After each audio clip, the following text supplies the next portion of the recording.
সোমবার শহর দক্ষিণাঞ্চলের বিভিন্ন এলাকা অর্থাৎ পুর নিগমের অন্তর্গত ৪৭, ৪৮ এবং ৩৮ নম্বর ওয়ার্ড পরিদর্শন করেন আগরতলা পুর নিগমের মেয়র দীপক মজুমদার। পরিদর্শনকালে এদিন মেয়রের সঙ্গে ছিলেন বিধায়িকা মীনা রানী সরকার, আগরতলা পুর নিগমের শহর দক্ষিণাঞ্চলের চেয়ারম্যান অভিজিৎ মল্লিক, কর্পোরেটর বাপি দাস, সবিতা কর সহ নিগমের প্রশাসনিক আধিকারিকরা।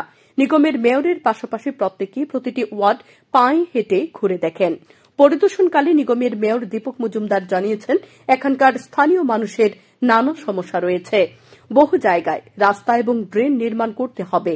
তিনি জানিয়েছেন, এ রাজ্যে বামেরা ক্ষমতায় থাকাকালীন সময়ে সাধারণ মানুষের সমস্যা নিরসনের জন্য বহু কাজ হয়নি।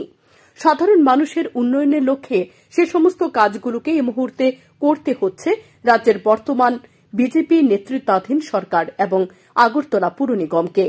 তবে শীঘ্রই সমস্ত কাজ সম্পন্ন করা যাবে, বিষয়টা এরকম নয়। এর জন্য কিছুটা সময় দিতে হবে।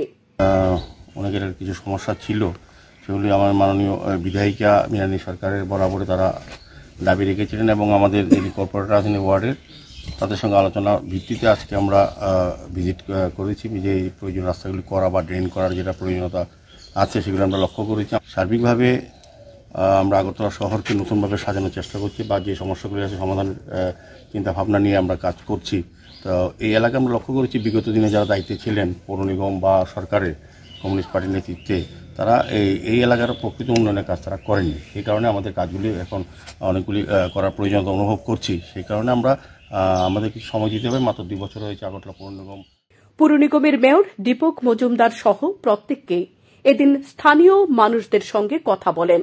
কিভাবে এলাকার সার্বিক উন্নয়ন করা যায় সে বিষয়ের উপর গুরুত্ব দেন সকলেই। শান্তন টিভি।